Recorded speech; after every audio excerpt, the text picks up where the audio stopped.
नमस्कार, आप देख रहे हैं सी न्यूज़ भारत और मैं हूं आपके साथ आकांक्षा यादव। वक्त हो चुका है न्यूज़ बुलेटिन का, तो चलिए निगाह डालते हैं इस वक्त की खास खबरों पर। भाजपा के ब्लॉक प्रमुख प्रत्याशी सहकारिता मंत्री मुकुट बिहारी वर्मा के सुपुत्र गौरव वर्मा ने अपना नामांकन पत्र दाखिल किया। नामांकन दाखिल होने के बाद निर्विरोध जीत भी प्राप्त हुई।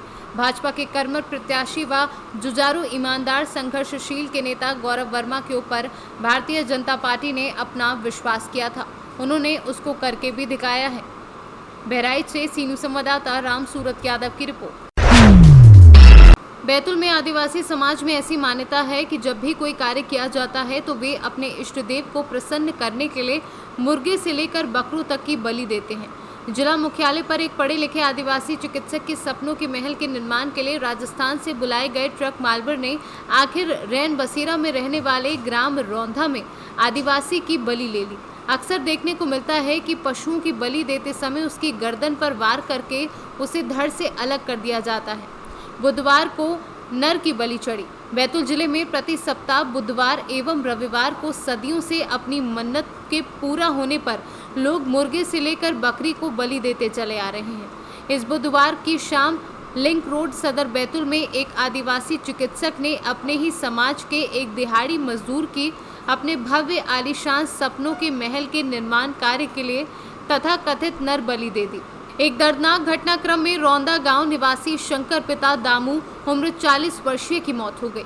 घटना के मुताबिक ट्रक में रखे हुए भारी भरकम मार्बल की सिलियां खाली करते समय यह हादसा हुआ। जानकारी के अनुसार देखने लायक घटनाक्रम ये था कि मृतक के गले पर आ गिरी 200 क्विंटल की 25 सिल्ली के कारण वह गले तक फंस गया और उसकी सांस नली टूट जाने से उसकी मृत्यु हो गई। 25 मार्बल सिल्लियों के बीच फंसे मजदूर की मौके पर मौत हो गई। वहीं जैसे ही घटना की जानकारी मीडिया कर्मियों को हुई तो भवन के निर्माणकर्ता डॉक्टर प्रीतम सिंह ने आनन फानन में अपने मित्र अधिवक्ता को सूचना दी और मीडिया से कहा गया कि उनकी ओर से अधिवक्ता अंशुल गर्ग ही आपको जानकारी देंगे।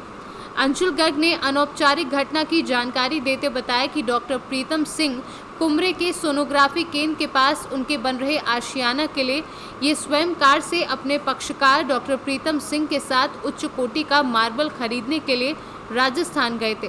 आज के घटनाक्रम में ट्रक ड्राइवर की सारी गलती है, वहीं ट्रक को आगे पीछे कर रहा था। बाद में यही कहानी बैतूल एसडीओपी और बैतूल कोतवाली द्वारा बताई गई। सतीश जी बताएं कि हादसा कैसे हुआ, किस तरह से पत्थर गिर गया शंकर के ऊपर? सर मैं भी दब गया था उसके साथ। क्या हुआ था सर? मतलब डाउन में गाड़ी खड़ी हो गई। हाँ। उसके कारण वाली साइड के पत्थर, ऊंचाई के पत्थर हाँ। डाउन साइड में आ गए। हम भागने के चक्कर में मतलब हम दोनों बीच में आ गए। तो उसमें शंकर फंसा रह गया, तुम बाहर निकल गए? नहीं, मैं भी दब था ना सर, इतना दब गया था। दब गए थे तुम? सर ये वाला हाथ नहीं होता। गलती किसकी है, इसमें मानते थे? सर अब ड्राइवर को गलती मानेंगे, अब किसको गलती मानेंगे? ड्राइवर की गलती। हाँ सर, ऊंचाई। क्या नाम है आपका? लच्छू। लच्छू कहाँ के रहने वाले हो? हम गोरेगांव के। गुड़गांव। यहाँ क्या कब से आए हो? हमको यहाँ बनी मजदूरी के लिए यहाँ डेली आते रहते हैं हम। तुम्हारा कोई कार्ड वार्ड बना है क्या? हमारा कोई कार्ड नहीं बना है। ग्राम पंचायत से, नगर पंचायत से, कहीं से कोई कार्ड नहीं बना? नहीं, कोई भी हमारा नहीं बना है। कितने रुपए मजदूरी में जाते? बस 250-300 रुपये मजदूरी मिलता हमको। तुम्हारा कोई कार्ड वार्ड नहीं बना? नहीं बना किसी प्रकार का? कोई किसी प्रकार का हमारा कागज अभी तक नहीं बना। आयुष्मान भारत का, स्वास्थ्य बीमा का या ऐसा कोई? नहीं, हमारा कुछ नहीं बना। संबल योजना का? नहीं, कोई कार्ड नहीं बना ना? नहीं बना। बैतूल से सीनू संवाददाता शैलेंद्र गुप्ता की रिपोर्ट। हरदोई के सांडी में ब्लॉक प्रमुख पद के लिए सपा समर्थित उम्मीदवार का नामांकन पत्र फाड़ा गया। नामांकन पत्र भरने से रोकने पर सपाइयों ने जबरदस्त हंगामा किया। सपा पिछड़ा वर्ग प्रकोष्ठ के अध्यक्ष एमएलसी डॉक्टर राजपाल कश्यप, पूर्व सांसद उषा वर्मा, सपा जिला महासचिव वीरेंद्र सिंह यादव, सपा नेता राम ज्ञान गुप्ता समेत तमाम सपाइयों ने सरकार के विरोध में जमकर नारेबाजी की। तंत्र योगी का है। और ये बताइए, समाजवादी पार्टी के कैंडिडेटों को पर्चा पहले नामांकन नहीं दिया जा रहा, उनके घर में उठाया जा रहा है, FIR लिखी जा रही, और मल्लामा में भी कर दिया, भरखनी में नहीं दाखिल करने दिया, हरपालपुर में नहीं दाखिल करने दे रहे थे। ये क्या हो रहा? हरदोई जनपद में जिस तरीके का नंगा नाच किया है प्रशासन ने योगी जी के इशारे पे, ये ऐसा इतिहास में मैंने नहीं कभी देखा था कि लोकतंत्र का मजाक उड़ाया गया हो। ये बताइए, ये पर्चे फाड़े गए, ये है, ये चुनाव है क्या? ये और बताइए, सब मूक दर्शक बने हुए हैं। उत्तर प्रदेश के गवर्नर, उत्तर प्रदेश से जाते हैं प्रधानमंत्री, उत्तर प्रदेश से जाते हैं राष्ट्रपति, गवर्नर चुप, राष्ट्रपति चुप, प्रधानमंत्री चुप, मुख्यमंत्री चुप। अब पूरा शासन प्रशासन लगा दिया। हारी हुई बीजेपी ने अब पुलिस को लगाया है, प्रशासन को लगाया है, गुंडाई करवा रहे हैं, हमारे लोगों को पर्चा नहीं दाखिल करने। ये महिला प्रत्याशियों, ये बीजेपी महिलाओं की बात करती थी, महिला प्रत्याशियों के साथ में अभद्रता की गई, पर्चा छीन लिया गया, मारा गया। ये इस तरीके के नंगा नाच किया जा रहा, ये समाजवादी पार्टी बर्दाश्त नहीं करेगी। हम लोग माननीय अखिलेश यादव जी के सिपाही हैं, समाजवादी सिपाही हैं। पर्चा दाखिल किया दोबारा से, तो दाखिल हुआ, दोबारा हम लोगों ने पर्चा दाखिल किया है, फिर पर्चा दाखिल किया है, और हम लोग धरने पे बैठ गए। हम लोग तब तक नहीं हटते जब तक पर्चा नहीं दाखिल हो जाए। एक और पर्चा दाखिल किया है, और प्रशासन की गुंडाई जारी है, प्रशासन की गुंडाई जारी है। देखिए, एक बात, हम टेबल पर केवल आरओ और कोई दूसरा कर्मचारी सपोर्ट में नहीं था।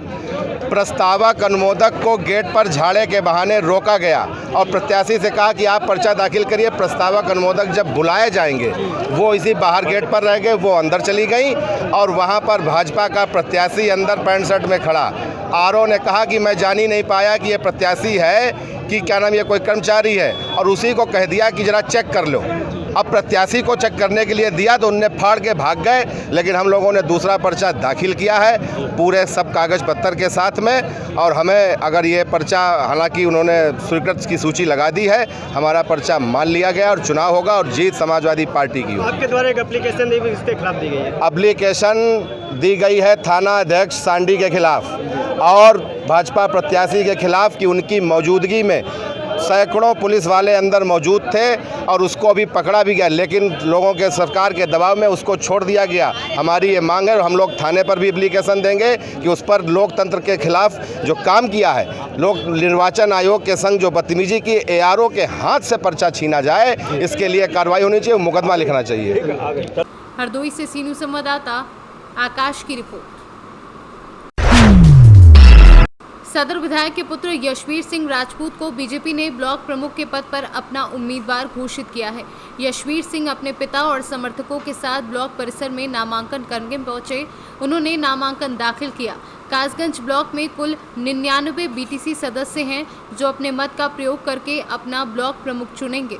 मीडिया से बातचीत में उन्होंने बताया कि बीजेपी ने प्रत्याशी बनाकर मुझ पर भरोसा जताया है। मैं पार्टी की हर उम्मीदों पर खरा उतरूंगा। आज आपको भारतीय जनता पार्टी ने कासगंज ब्लॉक का प्रत्याशी घोषित किया था, आज आपने नामांकन दाखिल किया है, इसको लेकर क्या कहेंगे आप? भारतीय जनता पार्टी ने मुझे प्रत्याशी रूप में घोषित किया है और मैं भारतीय जनता पार्टी की सभी जिम्मेदारी को साथ लेते लेते खरा उतरूँगा और अपने क्षेत्र में, अपने क्षेत्र की जनता में विकास कराऊँगा। ये चुनाव बड़ा ही पेचीदा हो गया उत्तर प्रदेश के अंदर, कहीं ना कहीं समाजवादी पार्टी का कब्जा था। आप इस चुनाव को किस तरह नज़रिए से देखते हैं आप?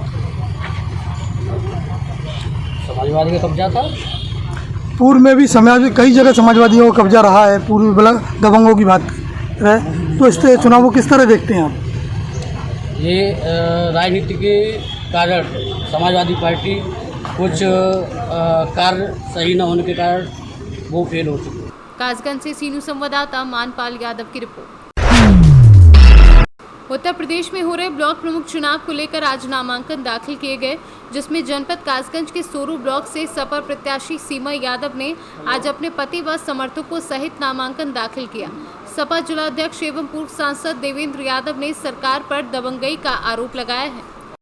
देखिए, आज सोरू ब्लॉक का यहाँ नामांकन करने समाजवादी पार्टी के प्रत्याशी सीमा यादव यहाँ नामांकन करने आई है, लेकिन आज जो प्रशासन ने तमाशा बना रखा है पूरे प्रदेश में, जो अन्याय और अत्याचार हो रहा है, लोकतंत्र की हत्या हो रही है, लोगों को अपने मत का प्रयोग नहीं करने दिया जा रहा, प्रत्याशी को खड़ा नहीं होने दिया जा रहा।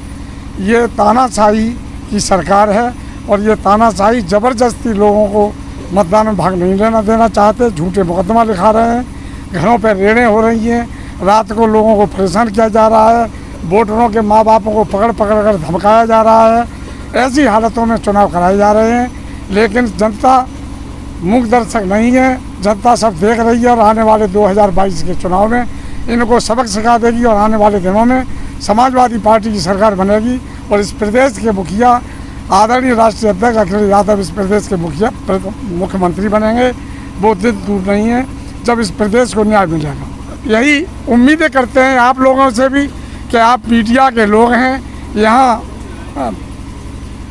परसों वोट पड़ेंगे 10 तारीख को, आप लोग रहिए और देखिए किस कदर पूरे ज़िले में तानाशाही मची हुई है। लोगों को नामांकन नहीं करने दिए जा रहे हैं और लोकतंत्र की हत्या हो रही है। तो मेरा आप लोगों से भी निवेदन है कि ज़रा इस पर गौर करके सही छापने का काम करें। बहुत बहुत आप सभी को धन्यवाद। कासगंज से सीनियर संवाददाता मानपाल यादव की रिपोर्ट। आगरा में मंत्रिमंडल की बैठक में प्रोफेसर एसपी सिंह बघेल न्याय व कानून राज्य मंत्री बनने पर दीवानी में अधिवक्ताओं ने ढोल नगाड़ों के साथ खुशी जाहिर की और लड्डुओं का वितरण किया और एसपी सिंह बघेल से काफी उम्मीदें जताई। नितिन वर्मा एडवोकेट, मंडल अध्यक्ष युवा अधिवक्ता संघ। आज किस मांग को लेकर के प्रदर्शन किया जा रहा है? देखिए, आज प्रदर्शन का मैं इसे खुशी ज़्यादा कहूँगा, क्योंकि आज हम लोगों में उत्साह है और खुशी की लहर है कि आगरा के माननीय सांसद यशस्वी प्रोफेसर एसपी सिंह बघेल साहब को विधि एवं न्याय का राज्य मंत्री बनाया गया भारत सरकार में।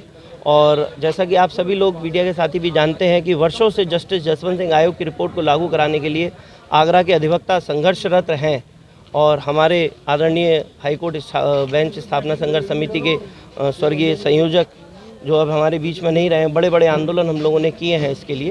तो माननीय सांसद जी के आगरा से मंत्री बने जाने के बाद में हमारे अंदर बहुत ही ऊर्जा और बहुत ही भाव हम कहें आ चुका है और हम ये समझ रहे हैं कि जो मौका, जिस मौके की राजनीतिक मौके की तलाश में हम लोग थे, वो अब पूरा हो चुका है और खुद ब खुद हमारी झोली में आके गिरा है। तो अब माननीय सांसद जी से हम ये अपील करना चाहेंगे आप लोगों के माध्यम से कि जल्द से जल्द जस्टिस जसवंत सिंह आयोग की रिपोर्ट को यहाँ लागू कराने की कृपा करें। जिले को मंत्री बनाया गया है, तो आपको कितनी उम्मीदें हैं कि यहाँ हाईकोर्ट बनने की चांसेस हैं? देखिए, माननीय मंत्री जब उसी विभाग के हैं तो उम्मीद निश्चित रूप से 100% है।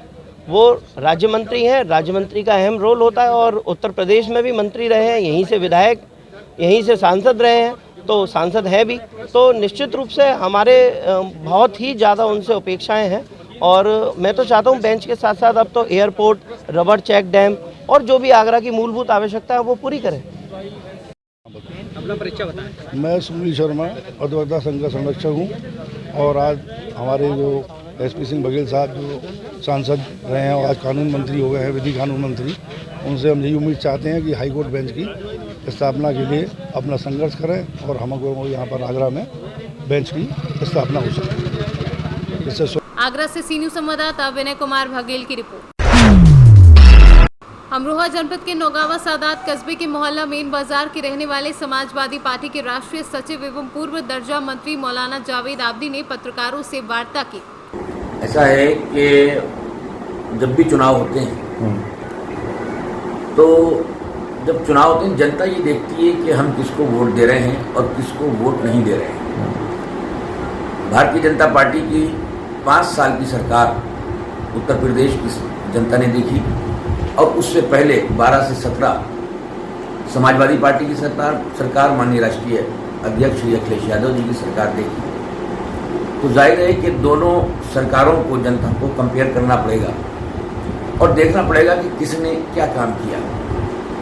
भारतीय जनता पार्टी ने अपनी तकरीबन, अब मैं 5 साल की बात करूंगा, 5 साल की सरकार में सिवाय हिंदू और मुसलमानों की बातें करने के, उन पे डिबेट कराने के, शहरों के नाम बदलने के, समाजवादी पार्टी की सरकार में जो काम हुए हैं उस कामों को अपनी तरफ मंसूब करने के और फीते काटने के और नाम बदलने के अलावा योगी सरकार में और योगी जी ने कोई काम नहीं किया। विकास के काम नहीं हुए, आपका कहने का मतलब ये है? विकास के काम कहीं देखने को नहीं मिलते और शायद इनको ये पता था कि हम 5 साल की सरकार में विकास कर भी नहीं पाएंगे, इसलिए पहली जो कैबिनेट मीटिंग हुई थी वो योगी जी ने एक ही बात कही थी कि हम उत्तर प्रदेश में गड्ढा मुक्त जो है वो सड़कें बनाएंगे। इसका मतलब है सड़कें बनाने का काम नहीं करेंगे, गड्ढे होंगे वो गड्ढे बंद करने का काम करेंगे।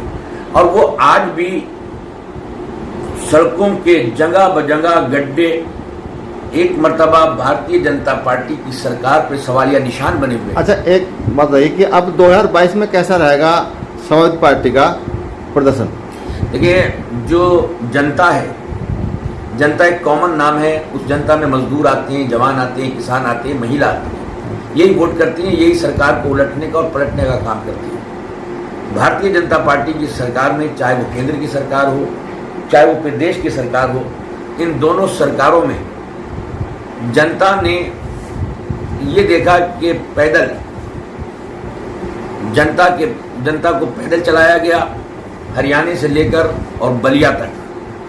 जनता ने, किसानों ने ये देखा कि आज भी तपती हुई सड़कों पर रात गुजार रहे हैं किसान, लेकिन किसानों की कोई आवाज़ नहीं सुन रही। गांव देहातों में सड़कों पर नौजवानों की भीड़ इस बात का सबूत है कि नौजवानों के लिए नौकरी देने का कोई काम नहीं किया। 2 करोड़ नौकरी देने का वादा करने वालों ने तकरीबन 16 करोड़ नौजवानों की नौकरियां छीनने का काम किया है। तो जाहिर है कि ये सारे डिप्राइव हैं, सारे दुखी लोग हैं। 2022 में जनता नकार देगी भाजपा को। ये सारे दुखी लोग जो हैं एक साथ मिलकर भारतीय जनता पार्टी के कांटेदार बदबूदार दरख्त को, पेड़ को जड़ से उखाड़ने का। हमसे बात कर रहे थे मौलाना जावेद आदिल साहब। जावेद साहब बता रहे थे कि भाजपा ने कोई विकास का कार्य नहीं किया है, नई सड़कें बनाने का काम किया है, सिर्फ गड्ढों को भरने का काम किया है, उसका विकास का कोई नारा नहीं था। और 2022 में जो जनता है वो नकार देगी और पूर्ण बहुमत सपा सरकार बनेगी। हमसे बात कर धन्यवाद। राष्ट्रीय सपा चौधरी महेंद्र सिंह। अमरोहा से सी न्यूज़ संवाददाता गौरव श्रीमाली की रिपोर्ट। कासगंज में एक पति ने धारदार हथियार से अपनी ही पत्नी की हत्या कर दी। घटना को अंजाम देने के बाद आरोपी पति और ससुराली जन मौके से फरार हो गए। मौके पर पहुंची पुलिस ने मृतका के शव को पोस्टमार्टम के लिए भेज दिया है और आरोपी पति और ससुराली जन के खिलाफ मामला दर्ज कर उनकी तलाश में जुट गई है। 10 बजे की बात है, मैं लेटा हुआ था तो यहाँ से हमारी दीदी के यहाँ पे अचानक फ़ोन आया था। किसी इनने वो फ़ोन नहीं किया, जिनने घटना करने वाले ने फ़ोन नहीं किया था, अदरवाइज मेरे रिलेशन वाले उन्होंने फ़ोन किया था कि तुम्हारी सिस्टर को मतलब वो एक्सपायर हो गई है। तो मैंने वहाँ जान के तहकीकात की तो वहाँ पता लगा कि इनने मतलब चांद में पता नहीं कोई नुकीले धारदार वो हथियार से उनके चांद पे प्रहार किया है। तो मैं पहुँचा अचानक तो वहाँ ये नहीं थे, एक गाड़ी में लेके मतलब उनको दफन करने जा रहे थे। क्या तुम्हारी शराब पीते थे? नहीं, मतलब कभी कभी हो जाता, कभी कभी तो पी लेते, ऐसे रोज नहीं पीते थे। कितने दिन हुए थे शादी के? शादी के लिए हो गए 15-16 साल हो गए थे। कितने बच्चे हैं? 3 बच्चे हैं। क्या काम करती थी आपकी? मेरी स्त्री डॉक्टर हैं। ग्राम नगला पोपी थाना कासगंज से संबंधित सूचना आज लगभग रात को 2:30 बजे थाना कासगंज पुलिस को प्राप्त हुई कि श्रीमती सर्वेश कुमारी पत्नी रामगोपाल उम्र 36 वर्ष की हत्या कर दी गई है। इस सूचना पर थाना कासगंज पुलिस द्वारा घटनास्थल पर जाकर शव को कब्जे में लिया गया है और उसका पंचायतनामा भर के पोस्टमार्टम की कार्रवाई कराई जा रही है। मृतका के परिवारीजनों द्वारा मृतका के पति, सास एवं अन्य परिवारीजनों के विरुद्ध अभियोग पंजीकृत कराया गया है, जिसमें अभियोग पंजीकृत करा के अन्य विवेचनात्मक कार्रवाई अमल में लाई जाएगी। कासगंज से सी न्यूज़ संवाददाता केशव उपाध्याय की रिपोर्ट। अकलेरा पुलिस ने 2 व्यक्तियों को 66 किलो मछलियां मारकर ले जाते गिरफ्तार किया है। राजस्थान से सी न्यूज़ संवाददाता भगवान सिंह राजावत की रिपोर्ट। सिवनी के बरगाड़ थाना क्षेत्र के गुरवाड़ा में 7 साल की मासूम बच्ची के साथ दरिंदगी कर बेरहमी से हत्या करने का मामला सामने आया है। खून और रिश्तों को कलंकित करते हुए माता प्रसाद ने मासूम की हत्या कर जंगल में फेंक दिया। घटना के अगले दिन सूचना मिलने के बाद जब पुलिस ने डॉक्टरों को टीम से पोस्टमार्टम कराया और छिंदवाड़ा से पहुंची एफएसएल टीम ने जांच की तो मासूम के साथ दरिंदगी होने की पुष्टि हुई। पूरा क्या मामला है? सिवनी जिले के थाना बरगाड़ क्षेत्र में कल एक नाबालिग बच्ची की हत्या की घटना प्रकाश में आई है और इन जो हत्यारा है उनका पारिवारिक सदस्य था जिसका नाम माता प्रसाद है, 28 वर्ष की उम्र है। और लड़की की डेड बॉडी रिकवर कर ली गई है। पंचनामा के बाद पोस्टमार्टम कराया जा रहा है। अभी पोस्टमार्टम रिपोर्ट प्राप्त नहीं हुई है और पोस्टमार्टम रिपोर्ट के बाद जैसे और नए तथ्य आएंगे तो उस हिसाब से विवेचना की जाएगी। मामलों को देखते हुए पोस्टमार्टम कराया जा रहा है। एफएसएल टीम भी छिंदवाड़ा से बुलाई गई है। वो जैसी यदि रिपोर्ट आती है, पुष्टिकृत जानकारी मिलती है इस संबंध में, तो उस संबंध में भी धारा इजाफा करके कार्रवाई की जाएगी। सिवनी से सीनू संवाददाता विनीत नेमा की रिपोर्ट। फिलहाल के लिए न्यूज बुलेटिन में बस इतना ही। देश और दुनिया की तमाम बड़ी खबरों के लिए देखते रहे सी न्यूज भारत।